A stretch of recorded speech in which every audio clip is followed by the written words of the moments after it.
Ayes. The regular Carried. meeting of the Shreveport Metropolitan Planning Commission of Caddo Parish in Shreveport would like to begin our meeting now with invocation and our Pledge of Allegiance. I'd ask if you would stand to join us for both our invocation and our Pledge of Allegiance.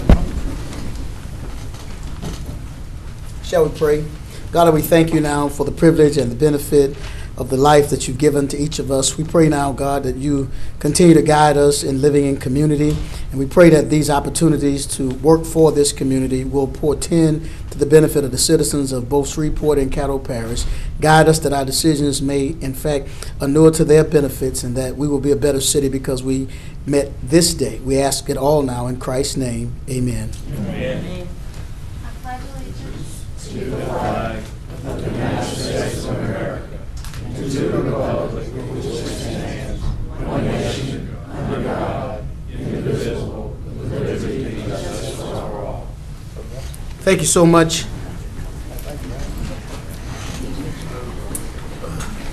going to ask now that we would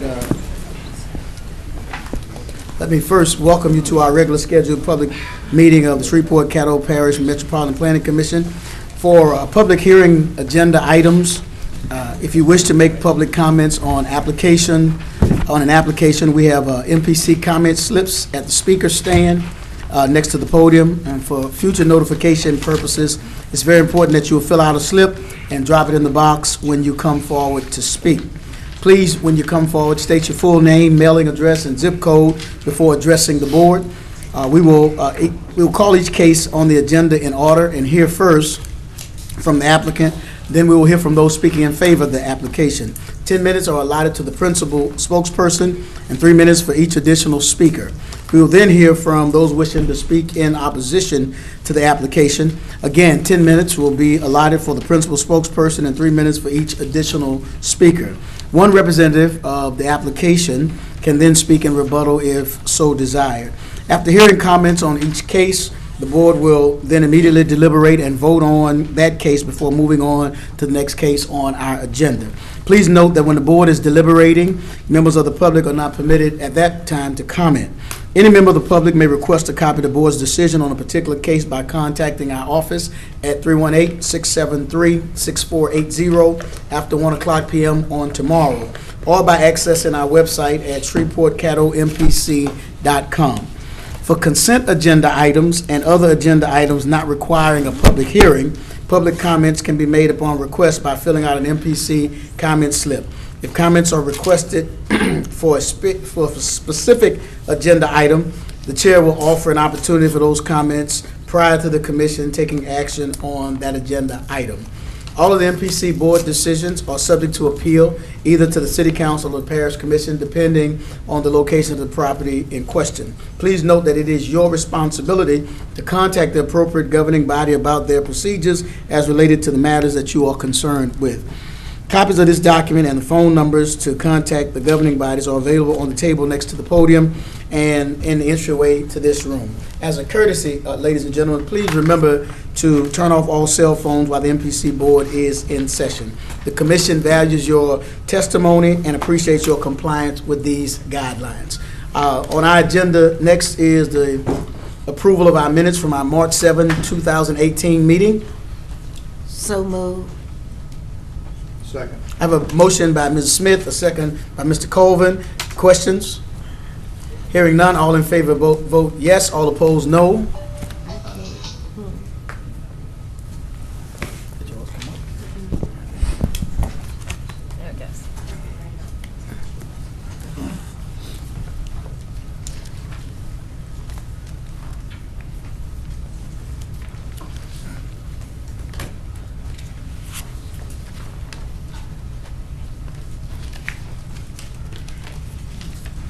Okay, that passes unanimously. Next item on our agenda is consent agenda items. We have one consent agenda item, case number SP-19-18. It's a final plat. Commission would say. Mr. Chair, motion approved. Second. I have a motion by Mr. Young, a second by Ms. Smith to approve this case SP-19-18. Any questions? Hearing none, all in favor vote yes, all opposed no. That passes unanimously. That is the end of our consent agenda. Next, we have our public hearings. We have our first agenda item for which there is public hearing is case number SC-6-18. Waiver and final plat. Is the applicant present?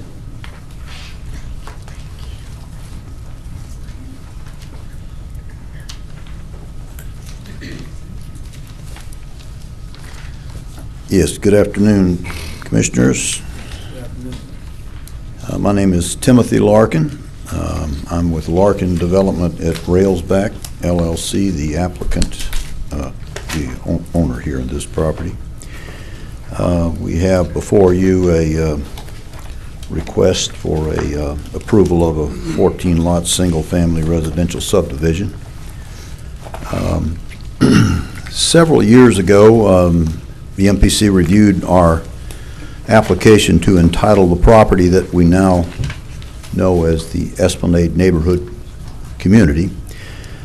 Your recommendation to the governmental body was to adopt an ordinance entitling the owner of this property to utilize it for residential subdivision. That ordinance was adopted, and the entire Esplanade master plan was zoned for residential use at that time. So consistent with that zoning, we have brought before you over the many years several plat and replat applications that were ultimately approved and recorded. The last plat that we presented to you by Larkin Development at Railsback had a staff report that recommended the commission deny the plat. The reason given in that staff report for denying the plat was that the property was in the pathway of a potential future corridor for the extension of Highway 3132. For the reasons cited in the staff report, you voted to deny that plat. Larkin Development at Railsback appealed that decision to the City Council. Your decision was upheld by the City Council. You have before you today an application to approve the platting of the last of the northernmost property in the Esplanade Master Plan. Once again, the MPC staff has recommended that the Commission deny this plat because its property is in the pathway of the potential future corridor for Highway 3132. I really don't have any comment about the staff's reasoning other than to say that our plat is consistent with the master plan and zoning approved years ago, and with all of the other plats in the Esplanade subdivision. So based on that, I'm asking the MPC to approve our Unit 6B plat application as it was presented.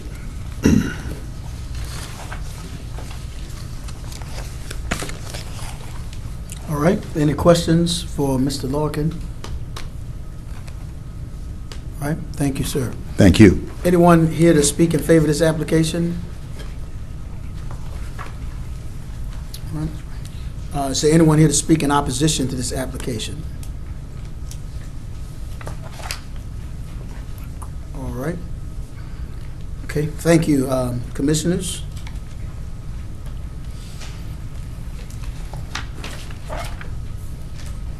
Mr. Chair, Yes. stand on the same way as I had on the previous ones when they were in the roadbed, potential roadbed or interstate that's been determined. I will endorse the staff's recommendation to not approve this application. I would second that, for the reasons stated in our report.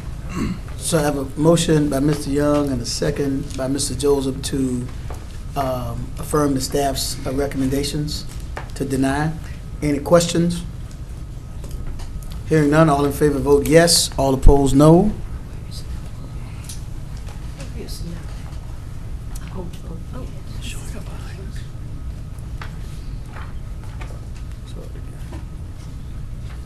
All right.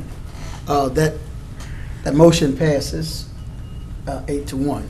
Our next case is case number C-15-18, a zoning request. Is the applicant present?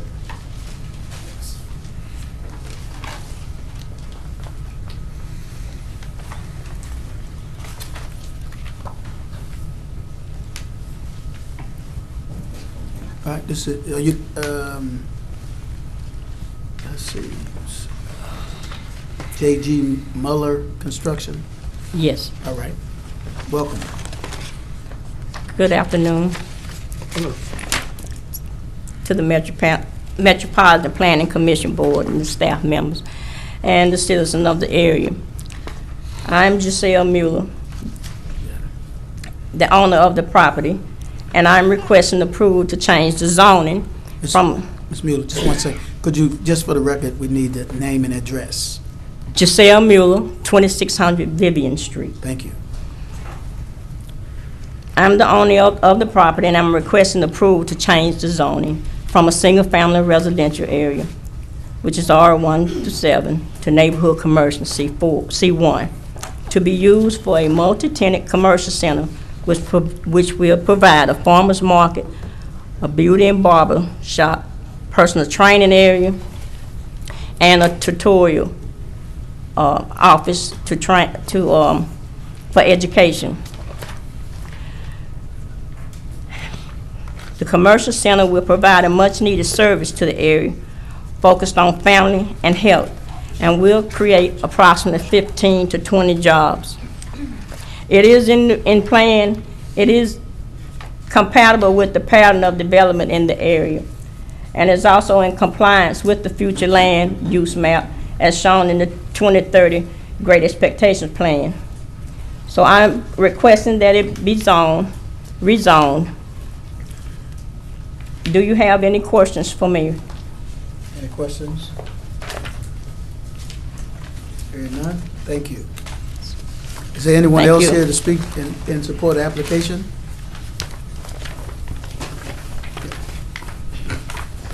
Hi, I'm Aquilyn Brown. I live at 3439 West College Street, Shreveport, 71109. Ms. Mueller Complex is going to provide a great service to our community, and I will be a part of that. And my goal is to ensure that we get some kind of productive outcome of this facility. I'm really concerned about our youth. And with that tutoring facility inside there, we'll be able to tutor kids that are between K and 5, where they really need that help.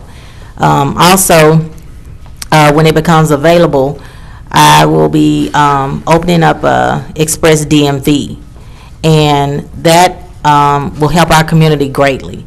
For people that can't get around and they need to do things that they can't do across town to the DMV, it will be a great service. So in that perspective, I think it's a really good move for our community. And that's from Queensburg to Moortown. Anyone, oh, you have a question for? Not her, but Mr. the staff? Sweet. Go ahead. The staff. No, Mr., no, where you you go. recommended your recommendations, will you explain that statement there where you say site plan approval and replat? Well, if y'all approve or recommend approval for the zoning, and it then goes on to city council for final consideration, because they'll make the final say. In order to develop the property, she will need to replat those lots into one lot and come in with a site. Thank Because you. this is brand new construction. Thank you. You're welcome. Mr. Chair, Yes, Mr. Young? it's my understanding that Jeff Spikes is the architect that's working with him on this project, so it ought to be pretty cut and dry. I would think so. Jeff knows our process real well. Yeah. Thank you. Thank you, Mr. Chair. All right. Anyone else to speak in support of the application? Is anyone to speak in opposition to the application?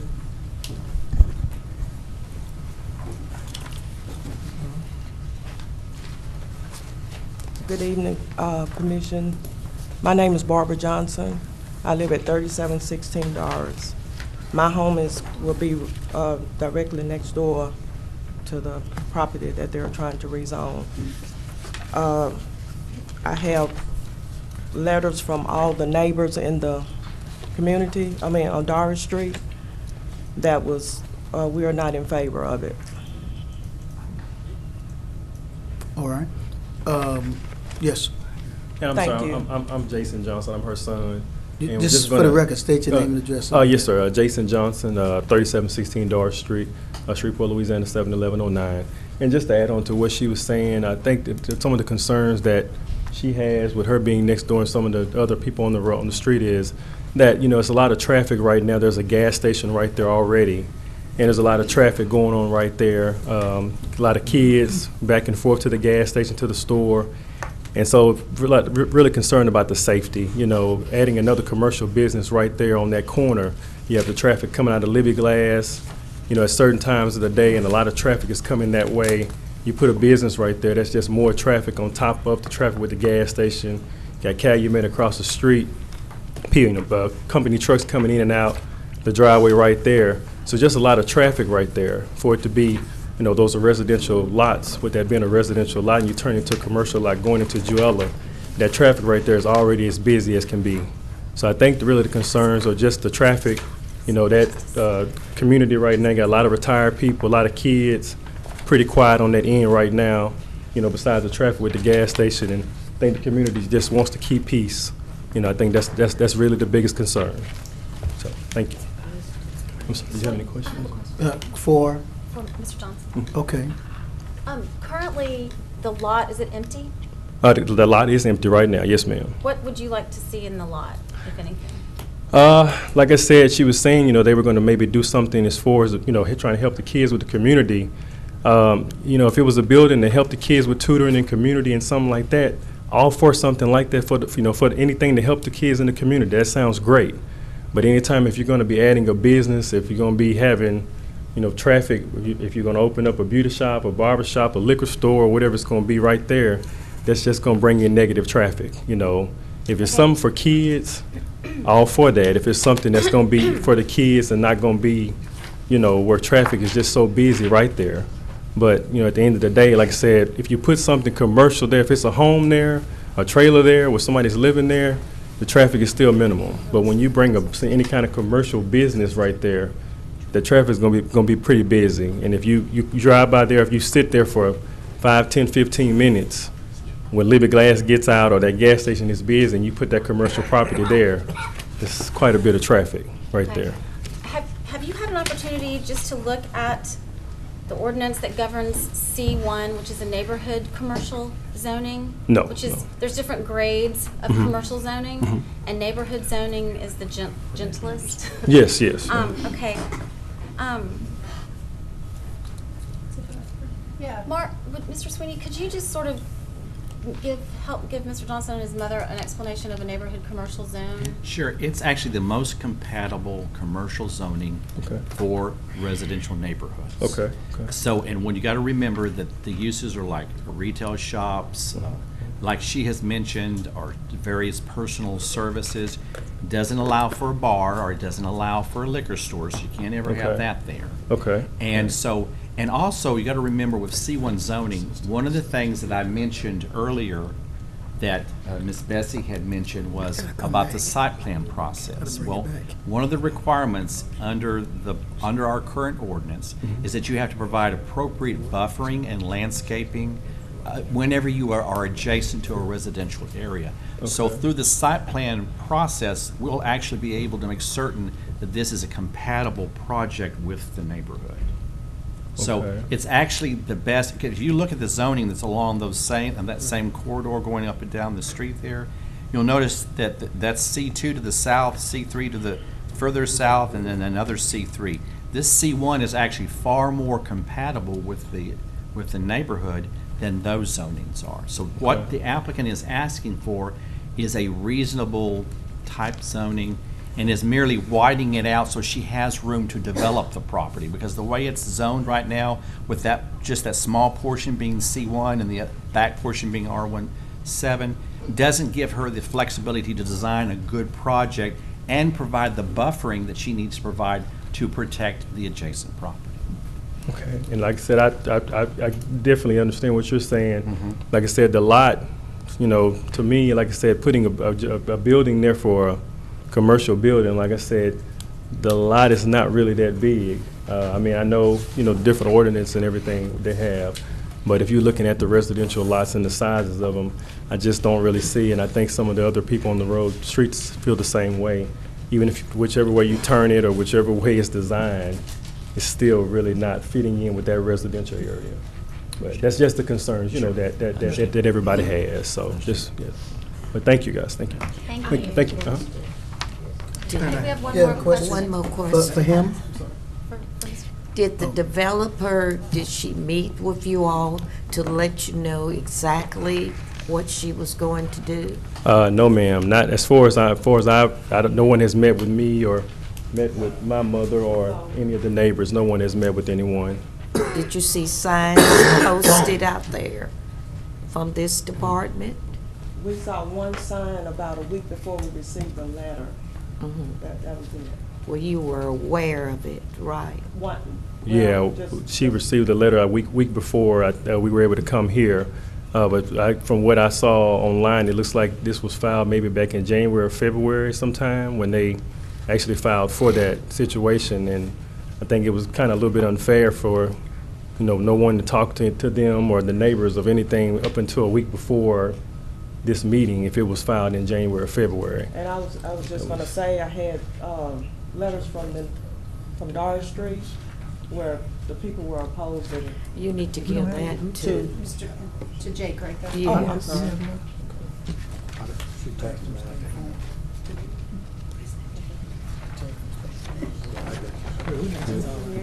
Thank you. Okay, thank you guys, thank you.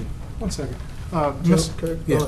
Mr. Johnson, how you doing this afternoon? How you doing? I had a quick question. Uh-huh. With the exception of your issue with the traffic, what other concerns do you have as regards to proposed development? Like I said, I think that was one of the main things was the traffic and the safety. Like I said, is that pretty much, that's where everybody on that street has lived. Most of the people are retired and stuff like that, and it's always been pretty quiet. You have the gas station there, which, you got music and stuff going on here and there at different times because of the gas station's hours. But I think that's just the biggest concern. I've heard rumors that they were going to put a fitness center there.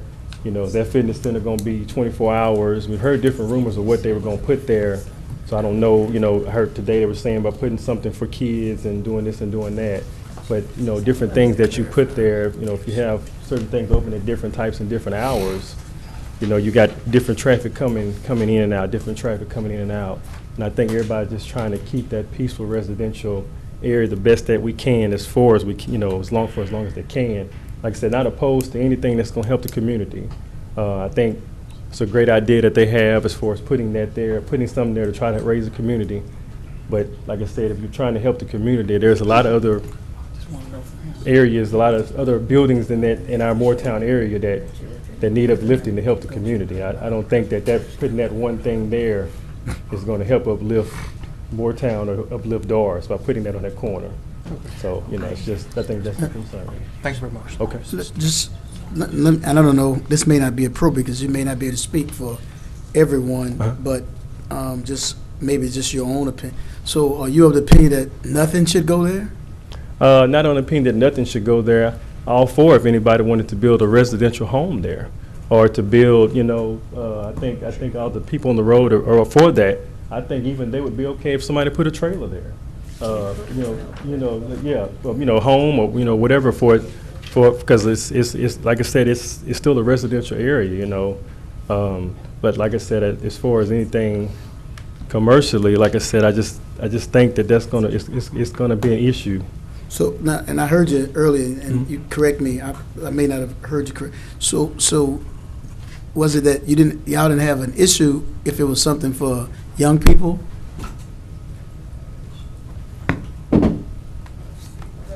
Yeah, he wants to speak on that too. Like I said, Okay. I'm just speaking from. No problem. Yeah, No Mr. problem. Jackson, I I apologize. don't wanna put you on the spot. No, No, you're no. fine. I just was speaking, like I said, from because Mom, her house is right there by Sure. the lot. So we're just speaking of concerns that she's talked on, trying Sure. to speak on some things that she discussed on. I understand. Yes, sir. No problem. And like I said, totally, for uplifting the community and doing things. Like I said, I have a 15-year-old, have an 8-year-old, 10-year-old kid, And so I'm all for things with kids. I love kids, and like I said, but at the end of the day, like I said, it's already so much traffic right there on the end. You know, you've rezoned and you're putting something there on that end. I just don't really see how you're gonna put a building there. Where's the parking gonna be at once you put a building there? The building's, I mean, how big is the building gonna be for you to have parking to be able to do everything you're trying to do? I guess that's the biggest concern. Sure. Yes, Sure. sir. Yeah, okay. Yes, sir. Thank you. Yes, sir. Thank you, guys. Thank you for your time. Thank you so much. Thank you. Anyone else here to speak in opposition to the application? Good afternoon. My name is Maurice Norman. I'm 3718 Doris Street, Shreveport, Louisiana, 71109. And about the traffic, that is a big problem. Calumet there, 18-wheelers come in the day and night, all right. School bus dropping off kids, picking them up. And I've already had a niece hit at that corner, and she's still talking to a box in her throat now, still walking on the leg things to help her. She's crooked, you know, and it's going to take a long time for her to get back straight. She's still going to New Orleans, you know, going through operation and so forth. All right, and the kids, I'm in a situation where anything dealing with kids there, you know, I'm supposed to be close to. You know, I've been living there for almost 3 years now. All right, I don't need any problems. Been doing great. So I need things to stay straight. If you put a big community building there with dealing with kids and stuff like that, that might affect me as well as the residents. And as they said, this is a residential area, and I think it should stay a residential area. All right, a house there, fine, but a business, no, not a business. I can see a house there, but that's about it. I mean, the traffic, we have the gas station right there. That's enough traffic with the trucks and everything. You know, that causes problems sometime at night because that's a 24-hour station. All right, I don't know how long this business will stay open, but if it does get open and then decide not to do good business and close down, that's a building there for people to start living in, sleeping behind and so forth. You know, all that concerns the elderly people there on that street and the community. That's about all I want to say. Thank you. Any questions? Smith? Yes, I hear you keep talking about children. Yes, ma'am. And from what I heard from her, she wants to put something there conducive for the children to learn, and maybe beauty shop, barber shop. Yes, You ma'am. already got a lot of traffic there. True. And I don't see where this is adding on to too much traffic, because in that same area, you have a center named Faith Lutheran, if I'm not correct here. And it's a daycare center back in there. So when it comes to... That's a long distance from Yeah, me. it is a long distance, but I'm trying to get on the children, for the safety of our children, anything that you can do Yes, to ma'am. keep them from getting into trouble, Yes, ma'am. I'm for it. So I don't see where it's just me. I don't see where it's adding on Okay, a lot of actually, traffic. that causes a problem for me where I'm living. in Yes, Children's. I understand what you're Do saying. you understand what I'm saying? Yes, I do. Okay. Thank you. That's all I'm trying to say. It causes a problem for me. I'm familiar with Doris Street, though. Jewella. Anything else? All right, any other questions? God bless you. Thank you, Mr. Norman. Anybody else? Thank you, Mr. Norman, that's it. Anyone else to speak in opposition to the application? All right. If you'd like, the applicant, if you'd like, you're certainly welcome to have any rebuttal.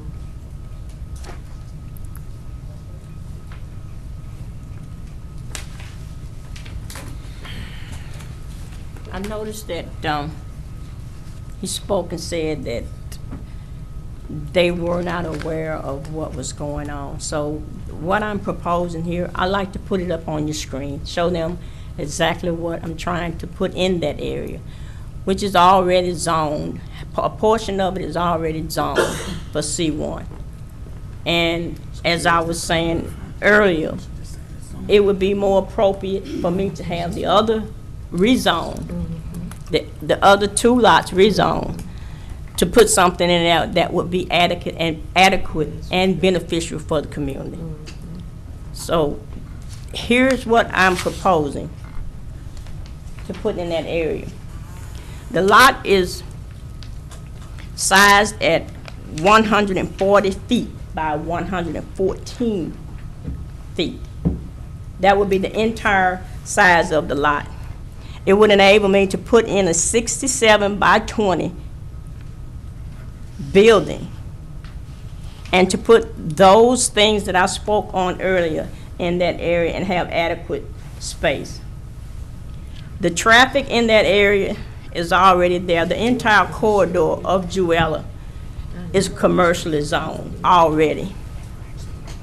And if I'm able to put that in there, it will provide a much-needed service for the community. It will educate the children. You will have fresh vegetables there for the farmers market. You will have a fitness center in there. And that is what I'm asking for the approval for. Are there any other questions? Or do I have any questions from the opposed? So let me ask you. Was where the arrow that says entrance, is that Juella? On this side, the bottom side of that is Juella Avenue. Okay, hold on. So- The other side is the left side is Doris Street. And It must be flipped. it will later, more than likely, if that is not appropriate, it will be appropriate for the in and out to keep the traffic moving. On the left side, in and out, and on the busy side, in and out. Okay. So the property that's already C1 that appears to be on Juella, that's your property as well? Yes, it is right there in that same area where I have So- it drawn, but the other two are not. It's still residential. So would it be appropriate to say what you're basically doing is trying to rezone the back of your property to Yes. be the same as the front of the property? Yes, sir. Oh, I didn't know, okay. So the front of your property is already C1? Already C1. And this would be the back of your property? Correct. And you are aware, I think Mr. Sweeney may have made reference to it, because Doris is a residential street, you are aware that where the back of that property is, the back of that rectangle, that would need to be a buffer back there, whether that buffer meant a fence, Yes, or that shrubs, is whatever in the case. plan also. Whatever type of fence that needs to be allotted, right now, there's a privacy fence there which belongs to the property owner, and a 7-foot cyclone fence. That will be removed, and a buffer fence will be placed in there for the noise. All down along the side to buffer the noise out. And you already own the property? I already own the property. Okay. All right, listen, I don't have any other questions. Any other Any other questions? questions? Yeah, Mr. Young? Thank you, Mr. Chair. Ms. Mueller? Yes, sir. If it is possible to configure, and I'll leave this up to the staff because they do site plan configurations, we don't. If it was their desire and it could be done, would you be opposed to entrance and exit on Juella as opposed to Doris? I have no problem with that. The only reason why I put that exit on the Doris side also is because it would cut down on the congestion from turning in and out of the traffic and coming back into the street. Juella is a busy street. Yeah. When I look at Juella, I look at it like Erie Drive from Kings Highway to Southfield, where we've had a lot of residential houses and all transitioned into commercial development. And I thank you for your interest in reinvesting in this area of town, because needed services are sometimes harder to get into some of these areas. Yes. And you can get a real blessing from having investment from people who live in the community, putting back in their community, and it's some of the things that we really, really like to see, because there's ownership, and you live in there, and so you take great pride in what you do. So, and we have to look at Juella a lot of times as like Erie Drive was, because it's a transition corridor, like Elliott Road has gone through out there by the new Kroger development. It's a transition corridor, so what we see is as this transitions from residential that's abutting these major highways, these major roads, and going to low-impact commercial. It seems to be the better fit. So, but sometimes we have to look at it and say, if you can't come on the side road, that mitigates the amount of traffic that gets on the side road and makes it less impactful to the neighborhood while still getting to do what you want. By no means am I going to make that recommendation. I think that's a site plan approval process that the staff ought to do. But I was just curious if it could be bigger that way, would you? I have no problems with it. That's all I have, Mr. Chair. Thank you.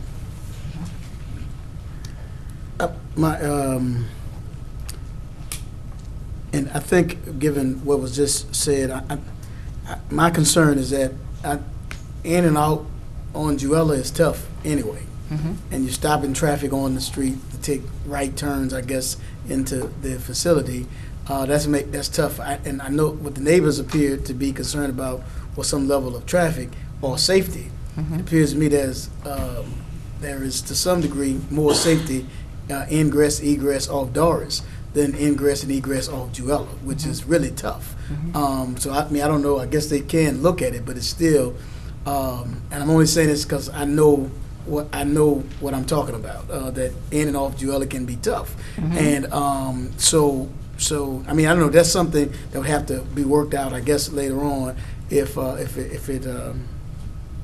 pleases the staff, if you will. But I wanted to say, when I heard that, I'm not sure what's most safe in that regard. It may be less in the impact, but it's certainly, I don't know that it's any more safe. So that's just something, I think you have to weigh that out. Any other questions for Ms. Mueller? I have to address something. This area that's right here, there is no residential home there at all. It's just an empty lot. This whole lot right here. It's just an empty lot. And as a matter of fact, and it's adjacent behind the gas station. Okay, thank you. All right, thank you. Okay, thank you. All right, Commissioner, you heard from both sides in this. What's your pleasure? Motion approved. Second. I have a motion by Mr. Colvin to approve the staff recommendations, second by Ms. Smith. Any questions? Hearing none, all in favor vote yes, all opposed no. All right, passes.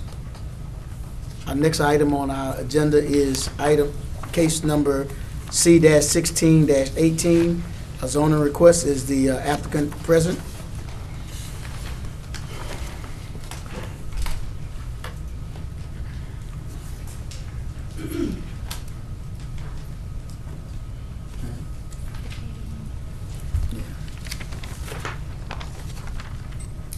Good afternoon. Good afternoon. My name is Bill Rose. I am the Executive Director of the Council on Alcoholism and Drug Abuse of Northwest Louisiana.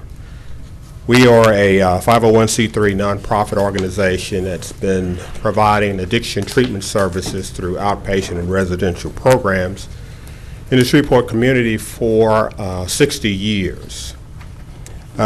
We currently operate 4 facilities throughout the Shreveport-Bossier area. Yes, sir. Yeah, got your name, but your address for the record. The address, our office address is 2000 Fairfield Avenue, Shreveport, Louisiana, 71104. Thank you, sir. We are asking to rezone a property to, and I apologize, my glasses are not working. To R2, which some of that myself, Mr. Rose. yeah, and these are new glasses. I don't think it's the glasses, it's the eyes. To a residential adolescent treatment center. We currently operate this particular facility just a couple of blocks here that's located on Crockett Street. Do want to mention that, or I think I've already said it, that CADA's has a long history of addiction treatment in this community.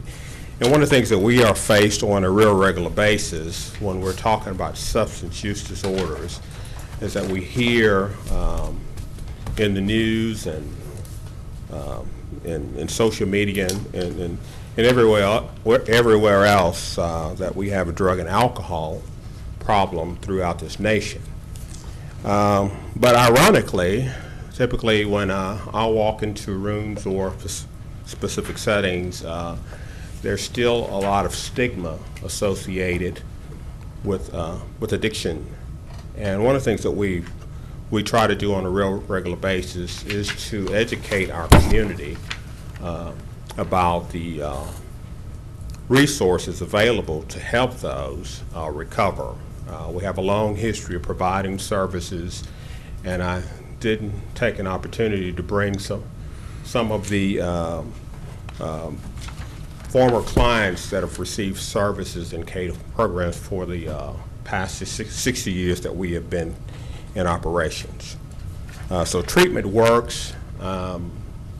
We have a long track record and history of providing those sort of services, and we can present several thousand folks that have received services through CADA programs. We are asking to rezone the property that's located at Summer Grove Drive to an R2, which is a residential care facility. The MPC staff recommended our application for rezoning this property, and I think MPC was presented with a letter of support from Guest House, which is a nursing home located in that same location. So I think that's pretty much it for me. All right. Anybody have any questions for Mr. Rose? Mr. Rose? Mr. Rose? Mr. Young? Thank you, Chair. Mr. Rose, with the close proximity to Word of God Ministries, and I noticed in my packet at least we didn't have any opposition, and that's a good thing to hear. Would there ever be a case with your current location or this location, because these will be residents staying there overnight for a time frame of around a month, am I correct? Right, between, our programs run between 28 and 45 days. Okay. Would there ever be a case where there would be a resident here? Because my understanding, these are not necessarily somebody coming off of drugs. This is more somebody who is beyond that point. They just need an extra interdiction or extra time or whatever. Would there ever be a case where you would have to call the school next door and say, y'all need to go on the lockdown or anything of that nature? Have you ever experienced that in the past? No, our programs are highly structured programs that provide relapse prevention skills, substance abuse education.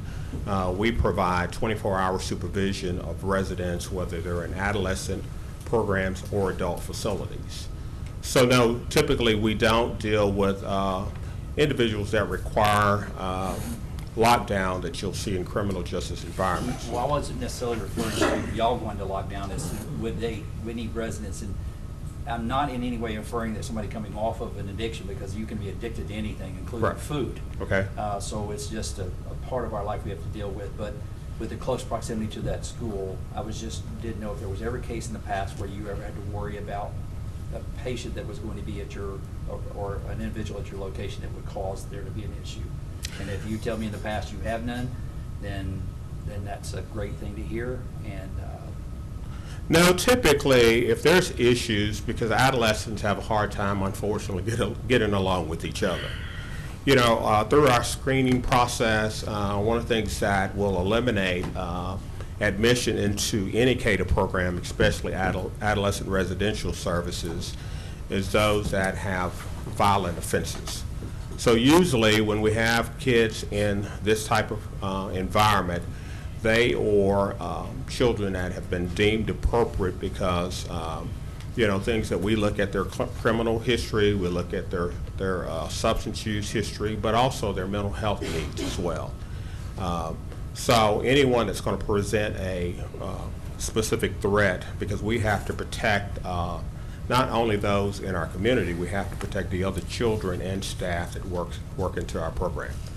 So typically, our neighbors, I mean, we're usually pretty good neighbors because our staff is there 24 hours a day providing supervision and highly structured programs. So they're involved in services, real structured services, most of the day while they're in these programs. They don't have an opportunity to roam their neighborhoods and harass other people.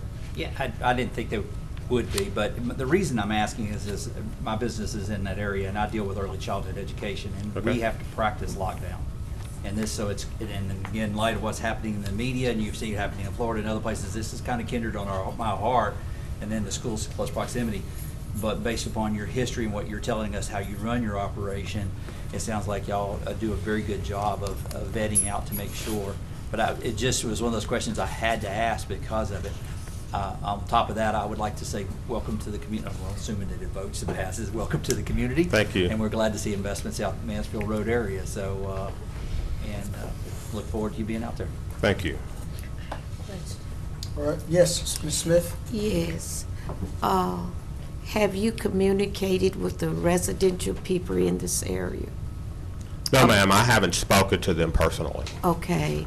What are your hours of operation? Well, we are a 24-hour residential program, so the residents of this facility are there overnight, and they stay in that program up to, like I said, anywhere between 28 and 45 days. And I didn't hear you. How many employees will be working there? I think there's about 20 employees, or somewhere between 20 and 25 employees that work in this facility. This includes counselors, direct care technicians, maintenance, cooks. Mm-hmm. So usually during the daytime hours, there are probably 15 people that work in the facility, and we have staff. I think we typically have direct care technicians that work in the evenings and at night as well. Thank you. All right. Any other questions? Thank you, Mr. Rose. Thank you. Any others here to speak in support of this application?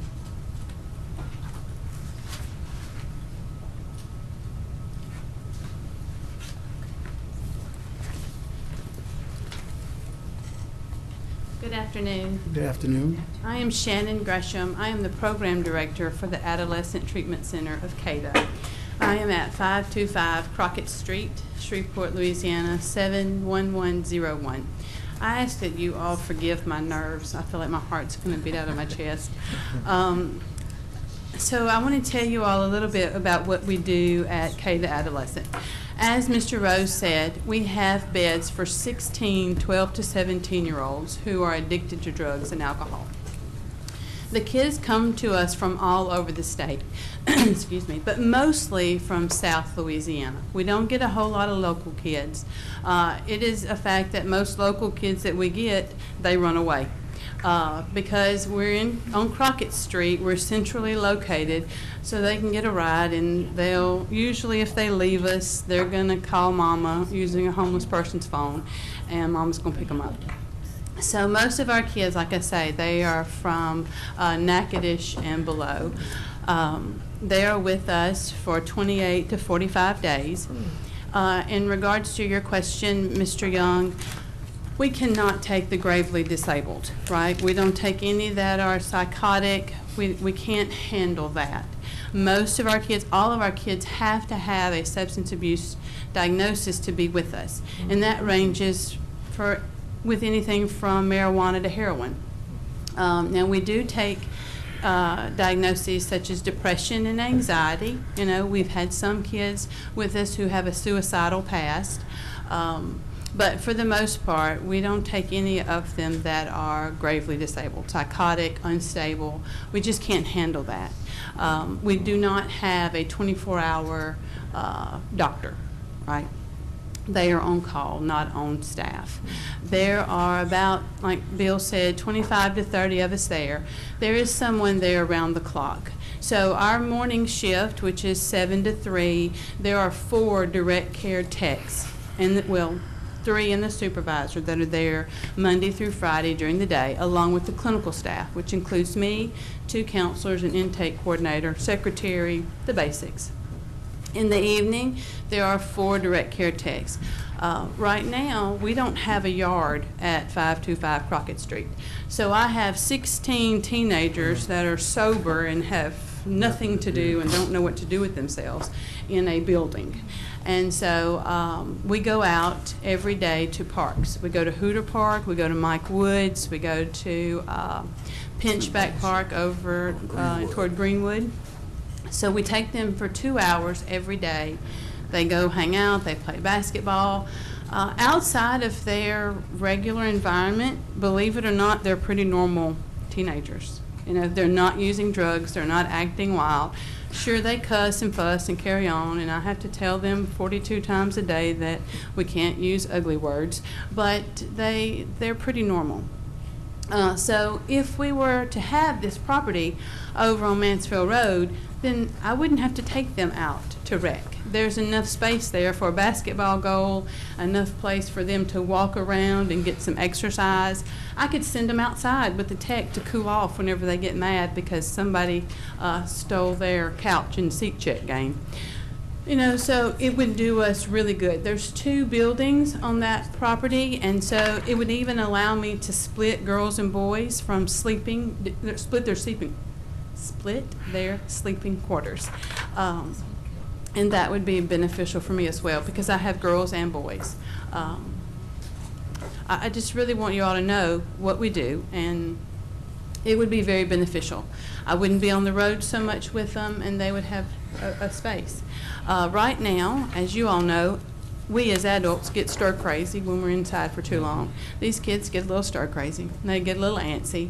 And if we had a yard to turn them out in, let them walk around with supervision, of course, I think that it would help our graduation rates. And I think that we'd do a better job than we do now. We do a great job, and I'm very proud of what we do. That's what I got. Thank you. Any questions? Thank you. Anyone else to speak in support of the application? All right, anyone to speak in opposition?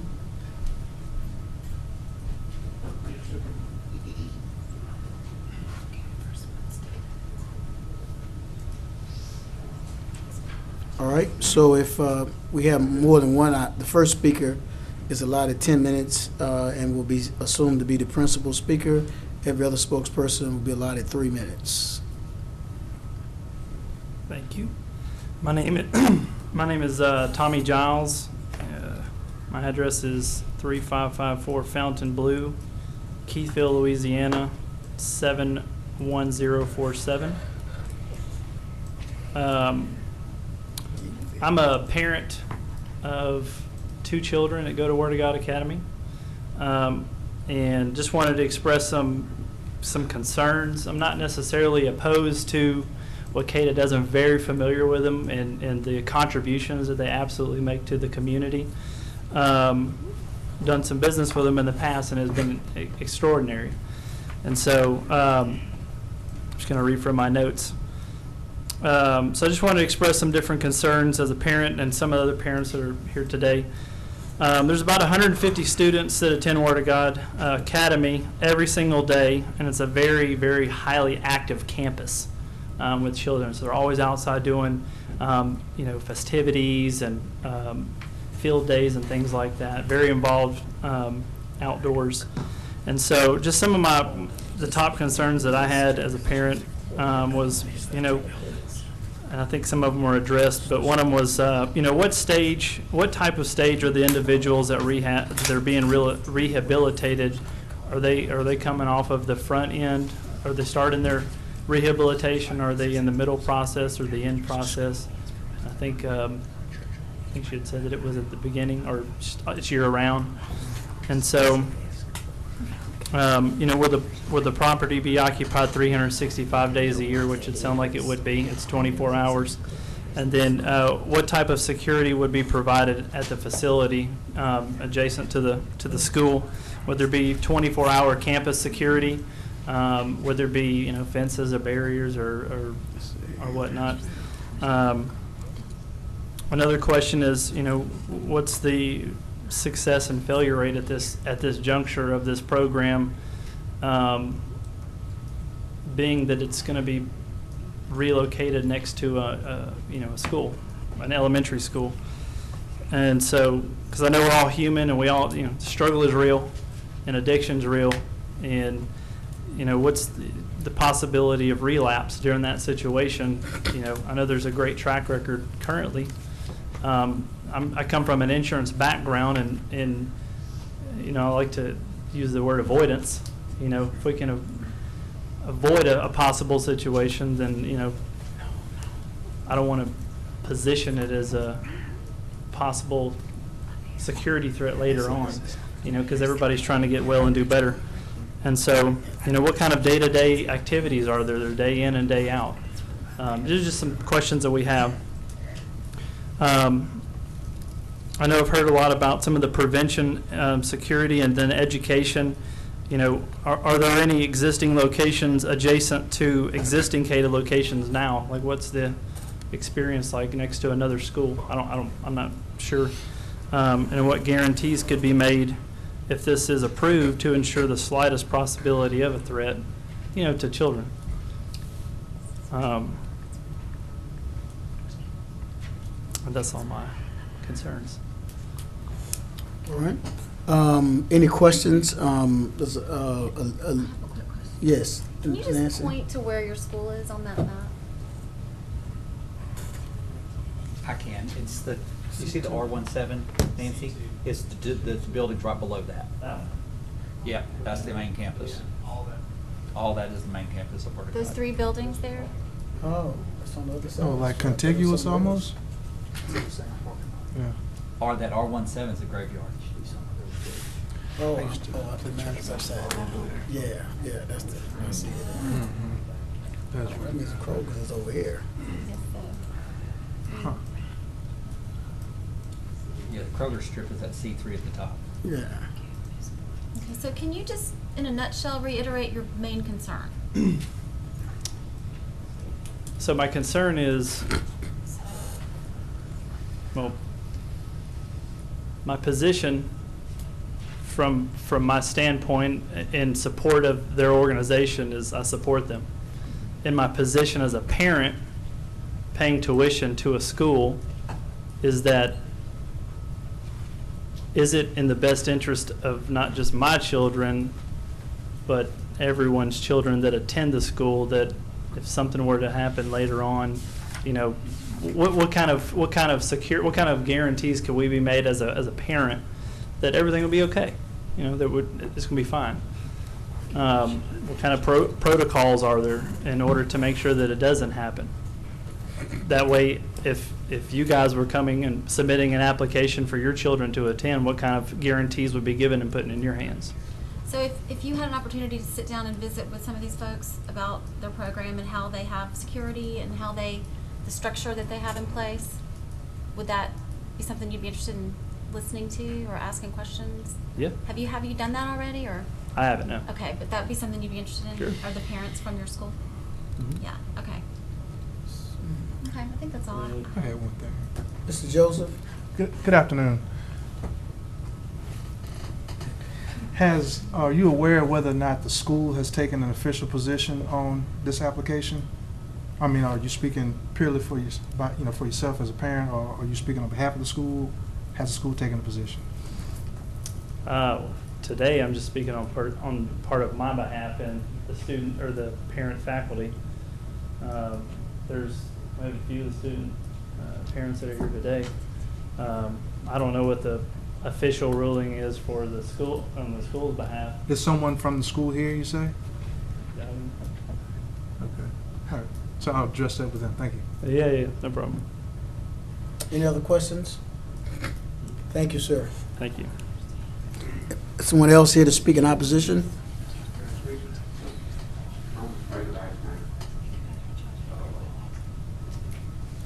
So my name is John Snell. I'm a retired Shreveport police officer.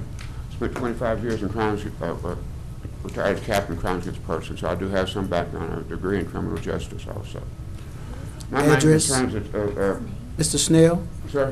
For the record, your address, please. 2802 Summer Grove Drive. So I'm right by it. Okay, I'm writing to let you know that Summer Grove area is a ethnically diverse area with real quiet, about the lowest crime rate in the city, I think. The main thing I'm concerned about is what this could bring to our area. I'm concerned about the school being such close proximity. And I'm also concerned about, I know the nursing home endorsed it, but being close to a nursing home, I'm not too sure it should be there either. And at the intersection of Sungrove and Mansfield Road, it's a bad place to try to turn. If you ever try to turn there, it's going to add to the traffic congestion.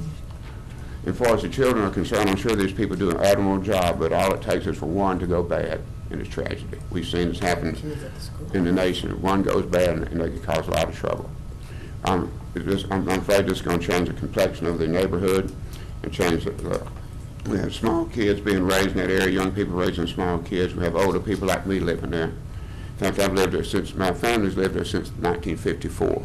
But I've lived there since 1996. I lost my wife last month. I sure am not quite myself today. And so I'm going through a whole bunch of trauma right now. But anyway, I am opposed to the rezoning. I'm officially be opposed to it for the reason I've stated. And the reason I told you my background, to let you know I do have experience in things like this. I've handled things like this that have gone the best intention in the world, and it goes bad. But once it goes bad, you can't take it back and change it.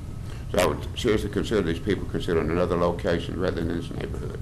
I don't think it's a proper place for it. They do a lot of good work, and I admire them greatly, but it's not the right place for it.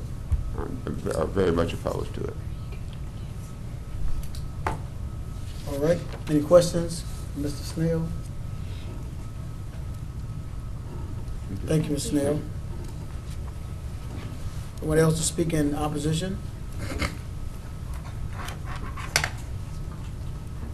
Hi, I'm Crystal Martinez, and I live at 2806 Summer Grove Drive. I live at the house right next to it, right there. And I have 2 children that live in that house, and I don't feel safe having a drug rehab center there. My kids play in the yard. I'm very against it. I'm not too good at speaking, but I'll do my best. I'm opposed against it. I don't agree with it. I feel like it's a rehab that should be located somewhere else, not there. I know that they're probably what they're doing is good, but I just don't feel like that location is a good place for it. Okay. Any questions? All right, Ms. Martinez, thank you. Okay. Thank you so much. Anyone else to speak in opposition to the application? Hello, my name's Wendy Oliver. My address is 310 Laurie Drive, Stonewall, Louisiana, 71078. I have 2 daughters at Word of God Academy. One is 5 and one is 8. And before my husband and I chose Word of God Academy, safety was our biggest issue. And we chose Word of God Academy because of safety, because our school is secure and it's in a good location, a family-oriented location, you know. And when I heard this as a parent, the first thing that came to my mind was how, you know, I don't know what the actual rules are, but how can we have restrictions for like a liquor store to not be near a church or a school, but we're going to allow a rehab facility to be there? I am all in favor of what they're doing. They're a blessing to our community, a blessing to so many families. I'm just concerned about those runaways that happen often. She said, where are they going to go? And what if that happens when my kids are there? And what if in this day and age with the bad things that are on the news, you know? I mean, we can't help it. We don't know what the kids are thinking. We don't know what they have at all times. We don't know who's going to drive by and try to meet them. I've worked with the youth and mentored some kids that are runaways, and usually their people are not far behind. They know where they're at, and they know where they're going to. The runaways in the neighborhood, you know, for residential, I just ask that you really consider that on behalf of the parents, that our babies are there. And it's not just another building that's there. Those are our children. And we just want to make sure that they are cared for and that they're safe. I would kindly ask that maybe recommend another location, you know, that is not near our school where our babies are. I would just really ask you to think about that for us. All right. Any questions? All right, thank you. Any other persons to speak in opposition to the application?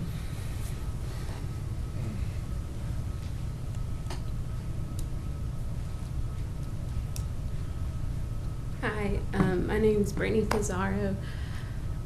My address is 10001 Gordon Road, Bethany, Louisiana 71007. I'm a horrible public speaker, if you can't tell. But I have a 5-year-old girl that goes to Word of God Academy. She loves it. She's so safe there. She has the best faculty, the staff there. It's phenomenal. Like, it's what every parent wants their child to go to a kingdom education school, is to have not only God in the school, but the safety of their children. And that is what Word of God is. That's what the academy is. And I don't know if you know anything about our church, Word of God Ministries. We love the community. If you look at our church, it's literally the picture of heaven inside our church. We have all colors, all races, all ages, everyone in there. So we are not against what they're doing. We just advise that it's not the best location for it. And that just comes back to the safety of our kids. That the lady, the director that's going to move her campus here, just a few things that she was stating to you guys concern me as a parent even more. She's talking about the stealing within her group already. The 12 to 17-year-old kids are already fighting. They're already cussing and getting loud, and she's having to ask them to be quiet. But how good would that be for a little 5-year-old outside on the playground, which is literally right here? This is just a fence line to the next property. Like, we do field day currently at that location because the owner before was really nice and he let us do that. Like, our kids are playing right here. So how well will that be if the kids start in a fist fight right next door playing basketball, or start cussing at each other and the director is trying to ask them to calm down? Like, that's not a good example for our children. You don't want the children to rise up and think, oh, that's the way you're supposed to live. I know it's a rehab facility, and I'm very supportive of that because my husband's a youth pastor, and we see kids suffer from drug, alcohol, suicidal, all of that. And so I'm not against this. I just would like to say my concern is if we can just find them another location to put this because of our children that are there, the safety. She said that there's been kids that run away, the kids that are stealing within she said the nursing homes endorses it. I understand that, but the nursing home is for the elderly. This facility is for 12 to 17-year-old kids who are coming out of a drug addiction or alcohol addiction. So I just wanted to just state my concern as a parent. Safety is number one, and number two, how are we going to control what our kids hear right next door when their fence line to their playground is literally connected to that property? Thank you. All right, any questions? Thank you. Thank you. Any other speakers to speak in opposition? Okay.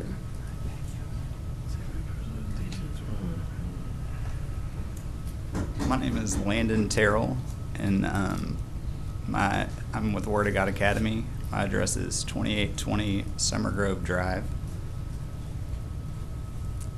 And the head of school is out of town, so I'm here, and we just received the letter in the mail and haven't had any previous conversations, and are in full support of everything that CADA does and stands for. I personally know several that have gone through their programs, and they are great at everything that they do.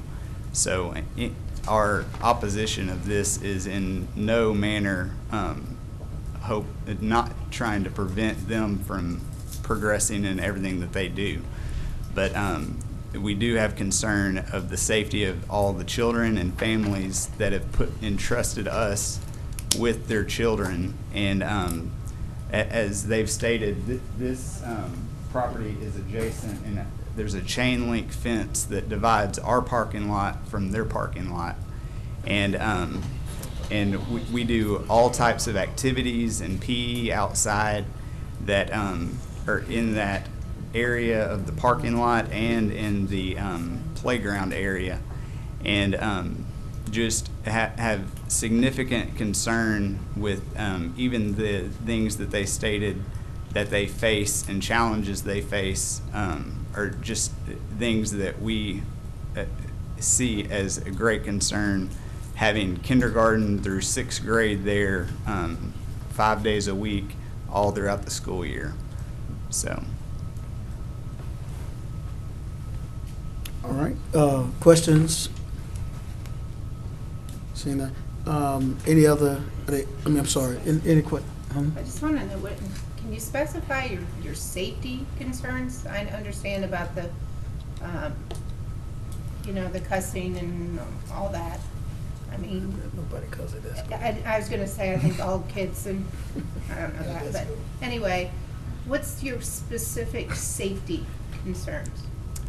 Well, just having, we have a very safe environment that from just the culture that we've created at Word of God Academy, that we don't have foul language, we don't have bullying and fist fighting, and all those things are strictly prohibited. And all of that being through a chain link fence adjacent to our property, and nothing against a child that has gone through those things and is in rehabilitation. We are for that and want to see that through, but just if there was any other location that wasn't next to where 150 students are every day, and just so that's really the environment is the primary concern, and then if just that constant activity is right there next door all hours of the day and night, no matter what type of activities we have, there would always be anything else going on there that with their program. Mark or Stephen, is chain link fence appropriate buffer between those properties, or does it have to be something else, or does it even need a fence, or what's the deal? Well, typically, what is required in the ordinance is that the commercially zoned property has to provide the screening fence between them and the residential zone property. In this situation, this goes to R2, but technically, the school would be responsible for putting in a fence. Now, in the site plan, of course, they're not making an expansion of this, so there won't be a site plan involved. Okay. But if they were to ever expand the facility or add on to the parking of any significant proportion, then we could, perhaps convince them to do a screening fence, but the screening fence responsibility is actually going to be the school's responsibility. Okay, I just wanted to clarify. That's what it is now. I was trying to change it. Any other questions? Any other questions? I don't want to, and again, I'm cautious not to ask one speaker to speak for everybody who's come, so I don't know that it's appropriate for me to ask this, but well, that's not a question we'd ask. I'll talk about it in a minute. Thank you. All right. Any other questions? If nothing, I had a question. Oh, you have. Oh, Mr. Remedi, Mr. Sir, would you come back? I'm sorry. Terrell. Yes, Mr. Terrell. Mr. Terrell. I have a question. Would you or do you feel like your school would feel better if they offered or shared in the expense of maybe some sort of screening?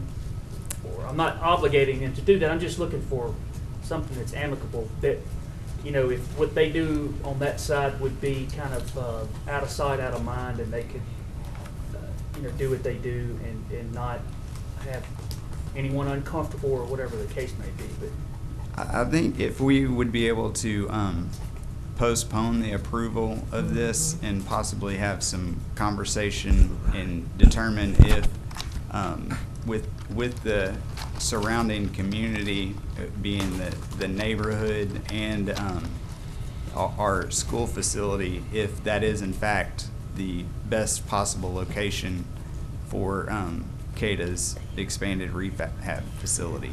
Because we would love, and I'm running through in my mind right now, any potential other properties that could be expanded on and used for this type of purpose. Because we would love to see CADA be able to expand and grow and service more people. But that particular facility in the neighborhood and adjacent to our school, feel like it would not be the best possible location, and would love to have further conversation with the representatives of CADA and come back and possibly have an alternative solution. The decision that we have to make is usually based on and around whatever the ordinance or the code is for, because the planning commission doesn't make the codes. We're not legislators. The city council and the parish commission gets to do that. So normally the staff is who vets that, if this is going to be a fit, and that's where they make a recommendation that according to the code and the ordinances, this fits or this doesn't. And that's already been approved that well, that's why they was go through the recommended. staff, that they send us a report on, this meets because a lot of times people don't want things next to their house. They agree that it should be there, and maybe they go find another place, and then they get another group of neighbors that show up and say, we don't want it either, and then they're left aimlessly, so it's just, and so what we do as the board, we try to look at everyone's situation and try to sometimes have both sides come together and maybe meet in the middle on some things to address your specific concerns. So that's why you were asked the specific questions, or we have been asking the questions are, what specifically is your, your trouble that you feel would come from this? And maybe there's something that we can do to maybe ask the applicants. You see what I'm saying? We're just trying to make everybody at the end of the day. We're not going to make everyone happy, but we can make it palatable for more people. So. And would we still be held responsible for placing a fence? No, because if they were there because they're and then commercial you guys property came in, currently. then that would be the case. But if they're coming in after the fact, then that's what Mr. Sweeney was explaining. Yes. But I mean, you guys could certainly, if they said we're not putting up anything, we don't own the building or whatever the case may be, then you could always take that at a next year's budget or whatever, if that was that important, and say, hey, we're going to put up a screening fence here, so we could cure all of or most of the concerns that we have. So And then it is, as far as all of our constituents that attend the academy, the 150 students and all the families, I don't feel that a fence is going to address their concerns of this type. absolutely. But we just have to go by what the code and the ordinance says. Yes. So we're trying to look at several different angles. So that's all that I had. I just wanted to know if a fence would make you guys at ease anymore. So that's all the questions I had. Thank you. Mr. Young and Ms. Cooper? Thank you, Mr. Chair. Mr. Terrell, at Word of God, do y'all regularly practice lockdown procedures? Yes, sir. Y'all do that? I know you probably do tornado and all the rest of it, but that lockdown is, new on everybody's radar where you have to do these things. And you notice I asked that question right off the bat because that was one of my concerns with that proximity. Yes, sir. If that was a potential issue with their clientele base, and because I know the former owners of the guest care, their place is locked down, period. So there is no issue with them as far as, because you have to pretty much go through some doors, you have to get access through direct. So there's a pretty secure facility day one. Generally speaking, but we do facilities. so many outside activities in and that. Plus, schools are the softest targets there are. They just, quite frankly, too many exit points, too many entry points. They just are. They're designed, at least the old designs, were designed and for easy access. Fire codes and a whole plethora of reasons, and it makes them a soft target. And that's why I was asking those questions early on. It's also where we, our pre-meeting at lunch, I was asking if there was any opposition to this case, because I think we only had one that was submitted beforehand. So because that did kind of raise a little bit of red flag to me about the proximity next to a school. So I was Yes, really sir. curious to see if I somebody appre- from Word I of God was appreciate gonna that show up. concern. So, but, okay, well, I was just curious about that, because I'm very aware of lockdown procedures, very, very aware. So thank you. That's all, Mr. Chair. Ms. Cooper? Mr. Terrell, I know you're not the head of school, right? You're just No, here. ma'am, I'm definitely not. Trying to fill in.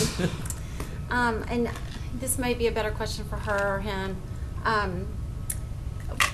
Whether or not y'all have, I don't know how much time y'all have had to really kind of look into this, how much notice you had about this possibility. Not very much. And whether or not y'all have actually looked at data about group homes, rehab facilities in neighborhoods and the impact of crime, that kind of thing, because I definitely hear a lot of fear from the parents, and I would have the same, and I'm a parent, and I also work in juvenile court, so I've got a bird's eye view of all this, but there is good data out there that you might want to look at, publications from medical journals, from Johns Hopkins, I mean, I'm pulling up some now, that might surprise you in terms of these types of facilities actually being deterrents to crime in areas. And there might be, your head of school may have already done this, I don't know, but I would encourage y'all to do that and to sit down and talk with the people who run the program, and and if they end up locating there, form a good partnering relationship with them, because it sounds like, based on y'all's mission at your academy, y'all could actually be a great help, and you could be a good partner in this if it's there. But I would encourage you, or your head of school, to try to look at the data instead of focusing on everybody's fears, because they're very different. But if you know anything about the data, I was going to ask you about it, but if you haven't looked at it yet, then I'll. Yeah, we haven't had that opportunity because we just received the notification and haven't had the opportunity to have any communication with CADA yet. Okay, thank you. Thank you. Any other questions? Mr. Terrell, what do you, and again, I said I wasn't going to ask, you can't speak for everybody, but do you think that maybe, I don't know if you can't speak for the parents, but maybe from a staff perspective, that it would be an issue if it was a middle school or high school being located right there, same spot? I can't really speak. I'm actually don't work very closely with our head of school on an often basis, so I can't really directly Okay, no, answer that. that's okay. I don't want to put you on the spot. Thank you for coming and Yeah, speaking. I don't want to put you Here.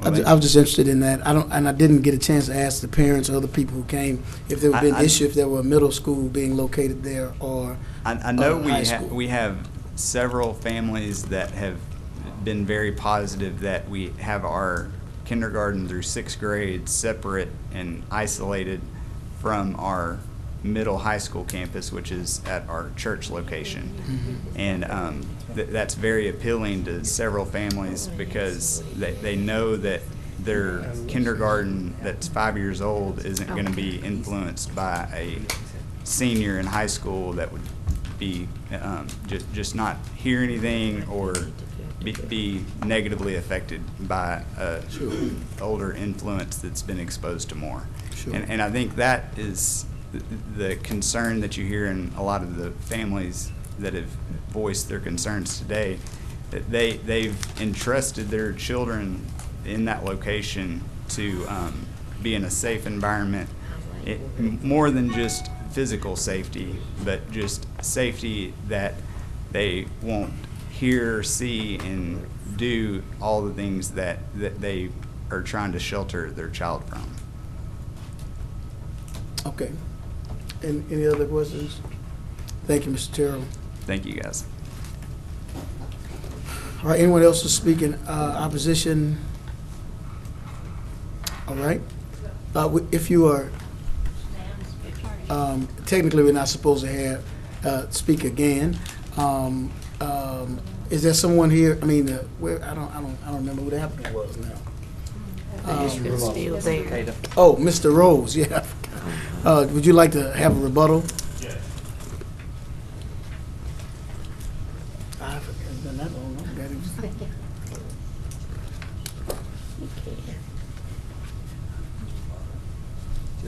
Okay, I usually expect opposition. I wasn't expecting that.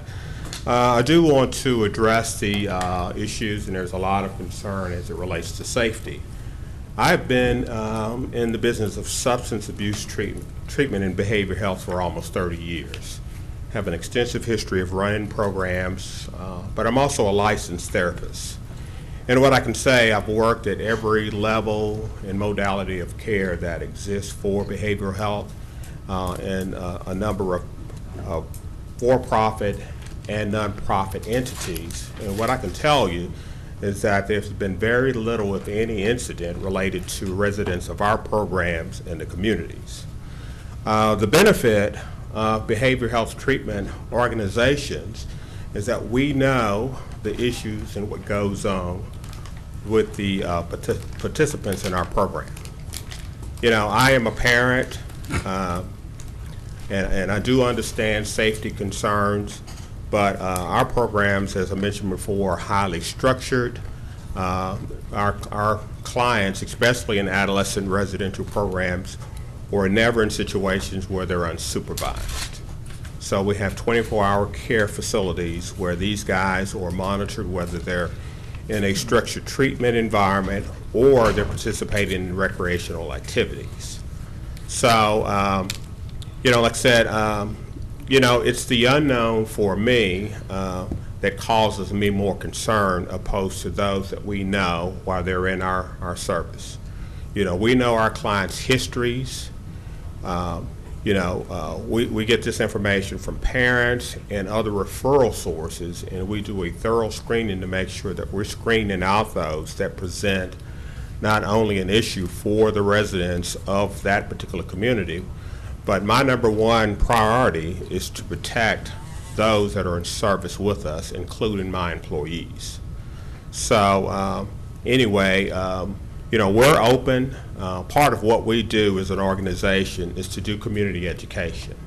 In fact, we've partnered and we have an upcoming event with the U.S. Attorney's Office where we're speaking over at Byrd High School on the 19th of this month to talk to parents and children about substance abuse disorders, and to give parents information about how to prevent these issues and resources to treat those that may have problems. We've done this with the Community Foundation recently. So we're open to go to the Word of God church and school or any other organization to have conversations about what it is that we do and any way that we can assist in those particular communities or organizations to help folks that may need our particular service. So I did want to ask, because I think one of the owners, Mr. Barton, one of the owners of the property, wanted to speak, if it's okay with, you know, with this body. No, we actually, we'll be out of order at this point. Okay. We passed that point of support for application. Well, okay. Well, I appreciate it. But like I said, in closing, it's been my history, and it's, like I said, it's been in almost a 30-year history that there's been very little incident with residents of our programs. Like I said, we know what's going on with these guys. We typically, our staff is well trained to deal with incidents, whether they're critical incidents, you know, that goes on, whether it's staff, whether it's community issues. You know, sometimes we're in situations that there are things going on in the community that we have to protect our residents from as well.